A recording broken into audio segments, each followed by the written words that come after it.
Baik, eh, Mbak Mas sekalian, kita akan mulai perkuliahan kita pada eh, malam hari ini. Kita bahas mengenai sistem penggajian dan pengupahan ya. Nah, seperti yang sudah saya jelaskan sebelumnya bahwa kalau kita mau mendesain sebuah sistem, satu yang harus dipahami adalah bagaimana mekanismenya ya, lalu bagian-bagian apa sajakah yang terkait dari sistem atau dari prosedur tersebut, lalu catatan akuntansi yang digunakan, lalu bagaimana prosedurnya, dan terakhir adalah bagaimana pengendalian internalnya supaya tidak ada penyalahgunaan dari sistem ini. Kita lanjut. Nah, pertama adalah bagian-bagian yang terkait dari sistem pengupahan dan penggajian. Nah, bagian dari sistem pengupahan dan penggajian ini Mbak Mas, ada bagian yang terkait. Yang pertama adalah bagian kepegawaian utama. Kenapa kepegawaian? Disinilah dimulainya. Ya, di sini dimulai dari apa? Bagian ini merekrut karyawan baru. Ya. Nah, proses rekrutmen itu tentu diawali dari mencari karyawan baru. Nanti mereka bisa menggunakan media sosial, bisa pakai koran, informasinya, bisa lewat radio atau bisa lewat orang dalam, misalnya seperti itu ya. Kemudian setelah mencari karyawan baru, berikutnya adalah menyeleksi sesuai dengan kebutuhan ya, spesifikasi yang dibutuhkan seperti apa. Lalu memutuskan dari sekian pelamar itu mana yang sesuai dengan kriteria yang kita butuhkan. Lalu baru penempatan kerjanya di mana ya. Lalu berikutnya adalah membuat surat keputusan untuk tarif gaji dan upah ya. Kemudian baru ada penggolongan misalkan atau pengangkatan. Nah, tentu berbeda-beda, ada gaji staff dengan gaji katakanlah level manager, berbeda juga dengan level direktur dan seterusnya. Lalu mutasi dan pemberhentian. Nah, itu semua ada di bagian kepegawaian. Nah, itu bagian pertama, fungsi yang pertama ya. Bagian yang kedua adalah bagian pencatatan waktu. Ini adalah pencatatan waktu kehadiran dari karyawan tersebut. Nah, biasanya di kantor-kantor itu Mbak Mas selalu ada bisa pakai fingerprint atau pakai ceplokan itu ya. Jadi masuk jam berapa, keluar jam berapa. Nanti kalau lembur sampai jam berapa, tarifnya berapa. Itu semua dicatat. Yang nantinya digunakan untuk menghitung gajinya. Itu bagian pencatatan waktu. Jadi dia fungsinya untuk apa? Mencatat ya, penyelenggaraan kehadiran dari karyawan. Nah, bagian ketiga adalah bagian gaji dan upah. Nah, bagian ini berfungsi untuk apa? Untuk menghitung penghasilan tiap-tiap karyawan selama jangka waktu tertentu, misalkan selama 1 bulan. Ya. Kemudian yang keempat adalah bagian hutang. Ini berfungsi untuk apa? Menerbitkan kas keluar, ya, memberikan otorisasi kepada fungsi pembayaran gaji dan upah untuk membayarkan gaji dan upah kepada karyawan. Itu bagian hutang. Lalu yang kelima adalah bagian kasa. Bagian kasa itu bagian untuk mengeluarkan cek atau mengeluarkan uang tersebut ya, yang diberikan kepada si karyawannya. Kemudian bagian kartu persediaan dan kartu biaya dan bagian jurnal ya. Nah, di dalam sebuah perusahaan apakah selalu seperti ini Pak? Tidak juga ya. Kadang-kadang bagian-bagian ini itu bisa dilakukan oleh satu atau dua bagian, bahkan seringkali semua fungsi ini dilakukan oleh satu bagian saja, misalkan bagian SDM. Ya, tentu nanti ada beberapa kelemahan ya dari sistem kalau misalkan semua fungsi ini dikerjakan oleh satu bagian saja. Yang pasti ada mudah dilakukan penyalahgunaan ya. Misalkan bagian pencatatan waktu itu dilakukan oleh bagian kepegawaian ya. Maka apa yang terjadi? Bisa saja yang seharusnya orangnya terlambat dibuat tidak terlambat. Yang seharusnya dia nggak ada lembur dibuat ada lembur. Kenapa? Karena semua fungsi dilakukan oleh satu bagian. Nah, sebaiknya dalam audit internal yang baik adalah semua fungsi-fungsi ini itu dibuat atau dilakukan oleh bagian-bagian tersendiri. Jadi ada bagian kepegawaian, bagian pencatatan waktu, bagian gaji dan upah, bagian utang, bagian kasa, bagian kartu persediaan, ya. Kartu persediaan ini terkait dengan apa? Terkait dengan distribusi biaya ya ke dalam kartu harga pokok, dan bagian jurnal untuk mencatat terjadinya pengeluaran kas di situ. Nah, inilah fungsi atau bagian-bagian yang terkait Mbak Mas sekalian. Nah, kemudian dokumen apa yang digunakan dalam sistem pengupahan dan penggajian ini? Pertama adalah dokumen pendukung perubahan gaji dan upah. Jadi di sebuah perusahaan itu pasti dia memiliki dokumen yang terkait dengan gaji dan upah tiap-tiap karyawan, tiap-tiap bagian. Oh, ini level manager, maka gaji dan upahnya sekian. Jadi ini si A, si B, si C, dan itu nanti ada listnya, ya. Lalu yang kedua adalah kartu jam hadir dan kartu jam kerja. Nah, ini digunakan untuk mencatat nantinya terjadinya untuk memasukkan gaji. Jadi jam berapa hadir, jam berapa masuk, jam berapa keluar. Kemudian daftar gaji dan upah itu juga kita gunakan formulirnya. Lalu rekap daftar gaji dan rekap daftar upah, lalu surat pernyataan gaji dan upah, amplop gaji dan upah, dan bukti kas keluar. Nah, inilah dokumen-dokumen yang kita gunakan dalam sistem penggajian dan pengupahan. Nah, contohnya seperti ini Mbak Mas sekalian. Nah, ini contoh dari formulir untuk merekam jam masuk dan jam keluar ya ganti karyawan. Nah, ini minggu terakhir tanggal berapa, nama karyawannya siapa, Senin masuk jam berapa, keluar jam berapa, totalnya berapa. Nah, ini formulir pertama, yaitu daftar hadir karyawan. Yang kemudian yang kedua adalah kartu hadir, ya, nomor, namanya siapa, jam biasa, maksudnya itu kalau misalnya dia jam masuk jam 8 sampai jam 5 katakanlah, itu tarifnya berapa, kalau lembur tarifnya berapa. Nah, kemudian periode kapan, misalkan periode bulan Januari, ya, jam penghasilannya berapa, potongan ada nggak potongannya, PPh pasal 21 berapa nanti dipotong, utang ada nggak, dia punya kasbon tidak. Nah, nanti jumlah yang dibayarkan akan ada di sini. Ini contoh kartu hadir Mbak Mas sekalian. Nah, yang berikutnya adalah kartu jam kerja. Nah, ini kartu jam kerja. Nah, biasanya kartu jam kerja ini kalau sekarang ini udah jarang digunakan ya, karena kan kita pakai yang pakai fingerprint itu, nanti di ke sistem aja udah langsung keluar tuh informasinya. Nah, ini daftar gaji bulanan, ada di situ nama karyawan, nomor induknya berapa, jumlah jam kerja berapa, jumlah lemburnya berapa, tarif per jamnya berapa, gaji biasa, gaji lembur, total gajinya berapa. Nah, ini daftar gaji bulanan. Nanti dokumennya seperti ini. Nah, ini potongan ya. Tadi kalau tadi adalah informasi mengenai gaji, ini potongan. Nah, nanti kita bisa melihat jumlah gaji bersihnya berapa. Nah, berikutnya adalah daftar upah untuk minggu ya, seperti ini. Lalu terakhir adalah nanti ada rekapitulasi gaji bulanan dari departemen. Misalkan ada beberapa departemen, misalnya ada katakanlah pemasaran, ada bagian akuntansi, ada bagian penjualan. Nah, itu misalkan nanti di sini ada departemennya, gaji biasa berapa, ada nggak lemburnya, PPh 21 ya, buat karyawan, dana pensiun, nah gaji bersihnya berapa.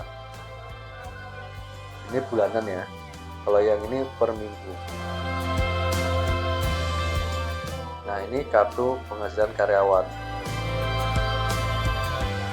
Ada namanya siapa, nanti di sini diisi, nomor induk, departemennya apa, bagiannya apa, penghasilan dari potongan Januari, Februari sampai Desember, totalnya berapa.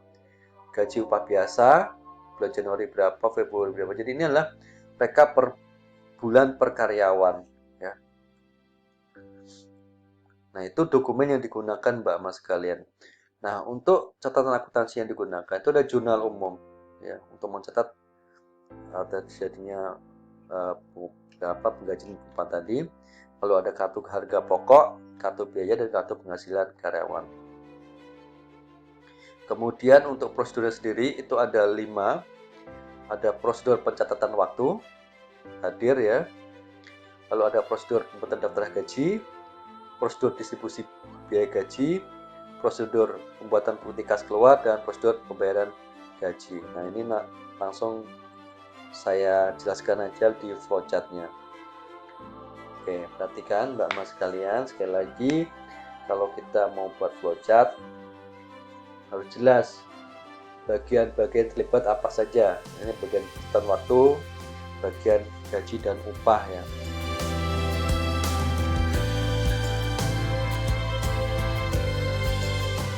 Nah, di sini dimulai di bagian pencatatan waktu. Jadi di bagian ini mulai dia start pakai terminal, ini namanya terminal Mbak Mas sekalian. Jadi nanti tolong kalau buat flowchart yang benar, ya, bukan kotak tapi kayak gini.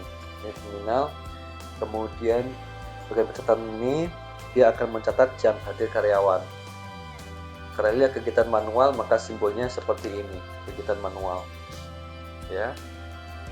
Nah, tentu saja karena manual maka ada dokumen yang dihasilkan. Apa dokumen yang dihasilkan? Adalah kartu jam hadir. Nah, kartu jam hadir ini Mbak Mas sekalian nanti dijadikan dasar untuk membuat daftar hadir. Nah, karena inilah kegiatan manual maka menghasilkan 2 dokumen, yaitu KJH, ya. KJH itu kartu jam hadir, dan daftar hadir karyawan. 2 dokumen. Di mana 2 dokumen ini nanti diserahkan ke sini, ke bagian gaji dan upah, ya. Nah, kenapa dia on connector? Karena ini menghubungkan di satu halaman. Ini on connector 11, maka di sini harus 11. Ya. Paham ya sampai sini, ya. Nah, KJH dan daftar hadir 1 ini nanti kemudian ini diarsipkan oleh bagian upah dan dijadikan dasar juga dalam apa? Membuat daftar gaji. Kemudian dia akan buat, nanti saya ini dulu, ya, saya kasihan. Nah, kemudian setelah itu, setelah dia buat daftar gaji, yang berikutnya adalah dia buat rekap gaji Mbak Mas sekalian, ya. Dia buat rekap gaji, jadi bagian gaji dan upah ini dia membuat daftar gaji dan membuat rekap gaji. Berdasarkan apa? Berdasarkan kartu jam hadir dan daftar hadir. Nanti akan menghasilkan 1, 2, 3, 4, 5 dokumen. Yes. Sebenarnya 3 dokumen tapi rangkapnya ada 5. Yaitu daftar gaji 2 rangkap, RDG itu adalah rekap daftar gaji 2 rangkap, dan SPG adalah surat pernyataan gaji 1 rangkap. Nah, daftar gaji, RDG, dan ini nanti diserahkan di bagian kedua. Di bagian kedua itu adalah bagian utang, ya. Nah, daftar gaji oleh bagian gaji dan pengupahan itu kemudian dicatat ke dalam apa? Kartu penghasilan karyawan. Nah, ini pencatatan, ya. Ini pencatatan. Bisa juga penjurnalan, itu pakai simbolnya ini, input manual.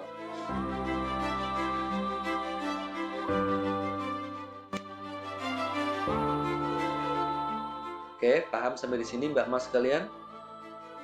Nah, berikutnya adalah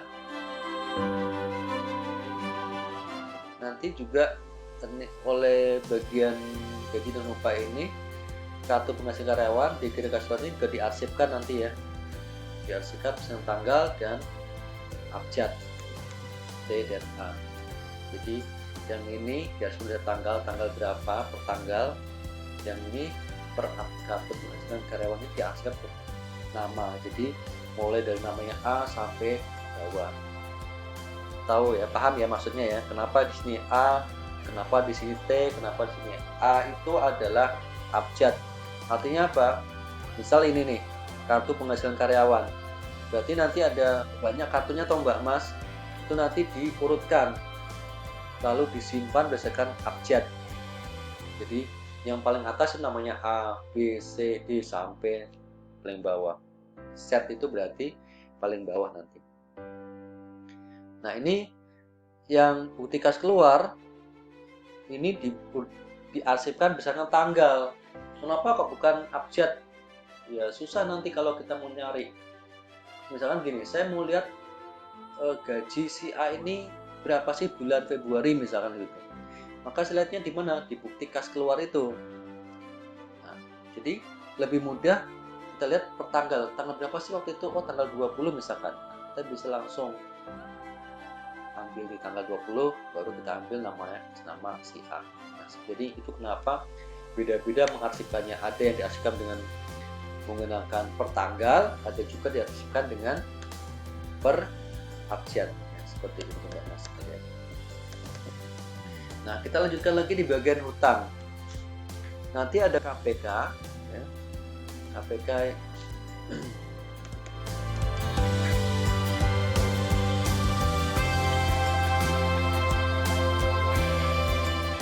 kemudian ada SPG, ya. Kemudian DG1 tadi dan gaji tadi, lalu dibuatkan oleh bagian hutang adalah membuat bukti kas keluar. Nah ini akan menghasilkan banyak dokumen ya.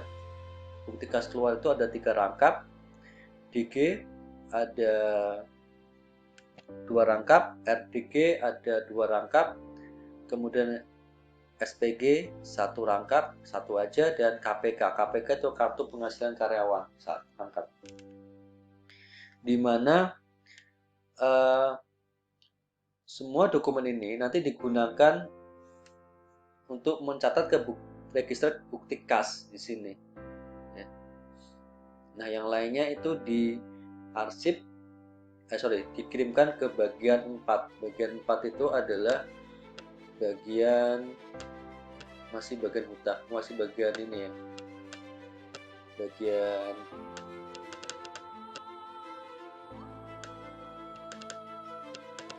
Bagian hutang ya.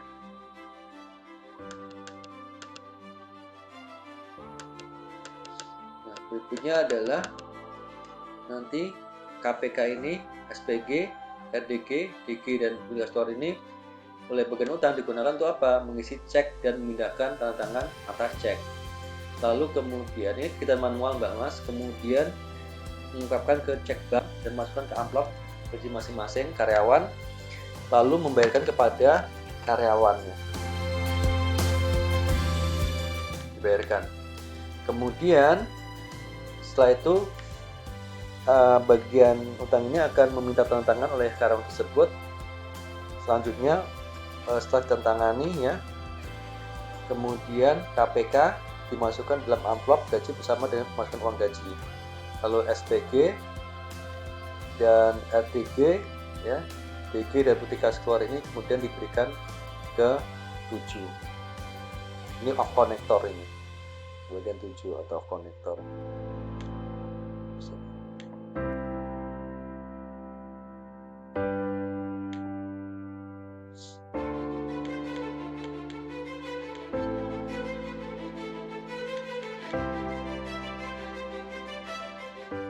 Yang 3 tadi di atas ya, KK dokumen pertama dan kedua nanti dibuat di memorial, kemudian selanjutnya akan menghasilkan 3 buah dokumen, nanti digunakan sebagai dasar untuk apa? Untuk membuat jurnal.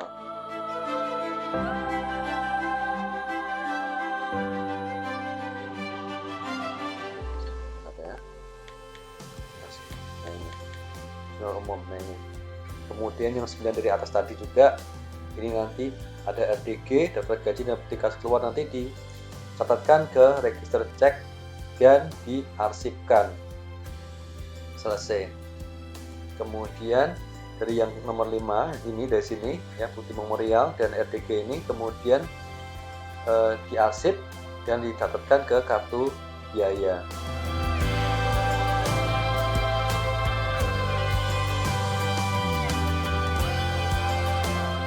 Nah, ini prosedur untuk catatannya, akuntansi pengupahan ya, tersendiri, dibuat tersendiri. Jadi di bagian akuntansi pengupahan dimulai di sini, kemudian mencatat jam hadir ya, kemudian menghasilkan dokumen namanya kartu jam hadir, kemudian membuat daftar hadir dan menghasilkan KJH dan daftar hadir karyawan. Nah, nanti ini sebenarnya bukan off connector ya, ini on connector harusnya ya. Kenapa? Karena dihubungkan ke sini ya. Ini salah ya Mbak Mas ya. Ini adalah on connector harusnya. Begitu juga dengan ini mencatat jam hadir ya. Kemudian buat kartu jam hadir.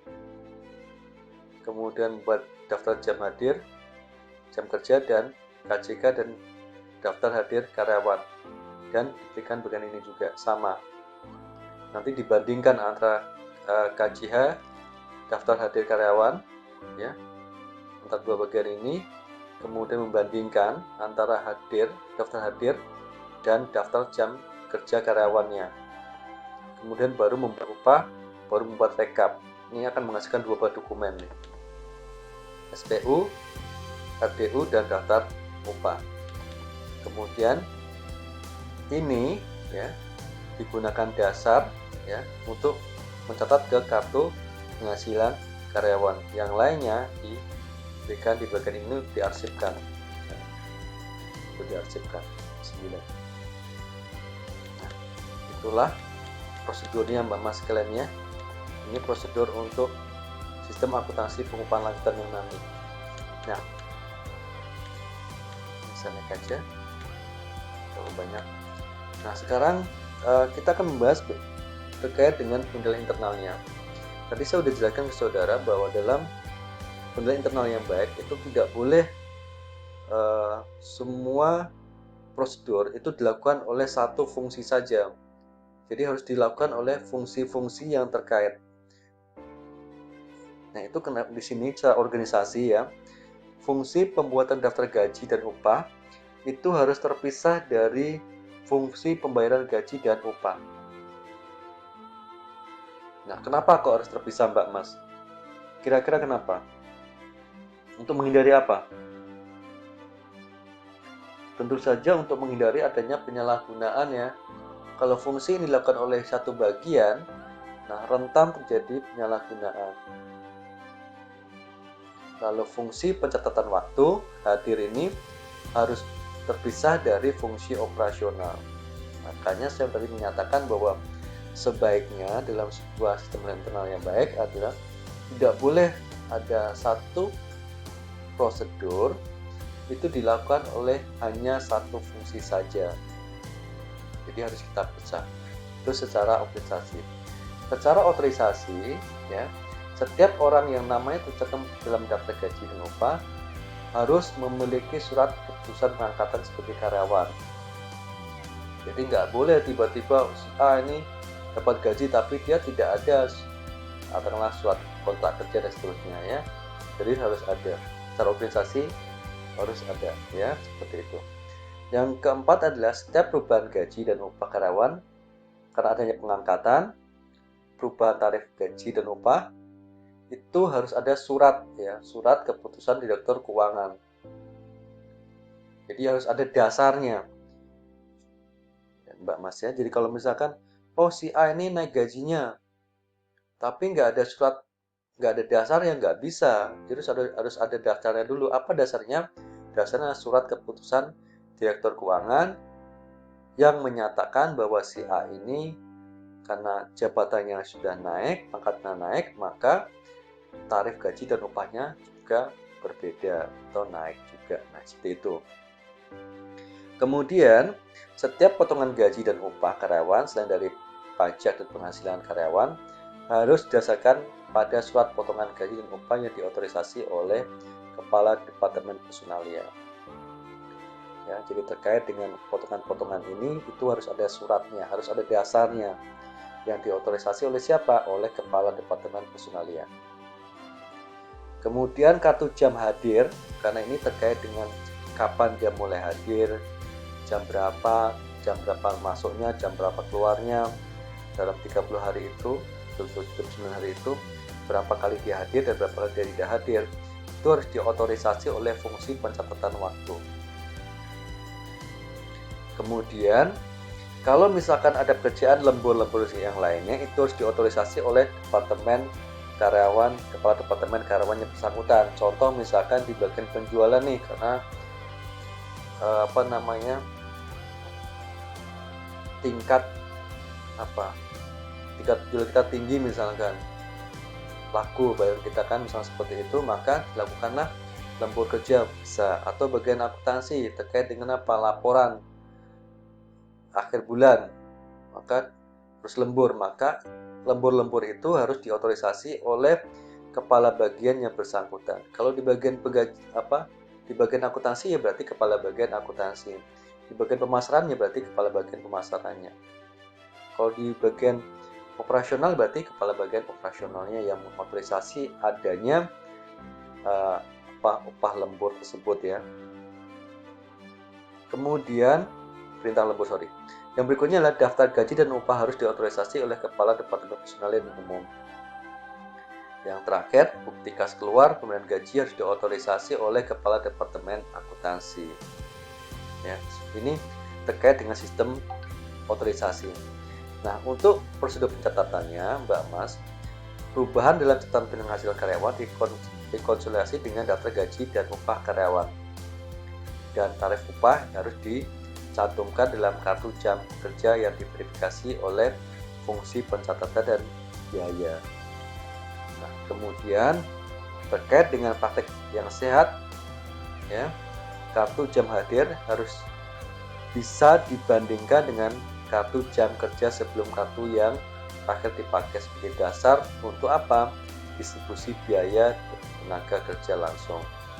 Kemudian memasukkan kartu jam hadir ke dalam mesin pencatat waktu harus dapat diawasi oleh fungsi pencatatan waktu.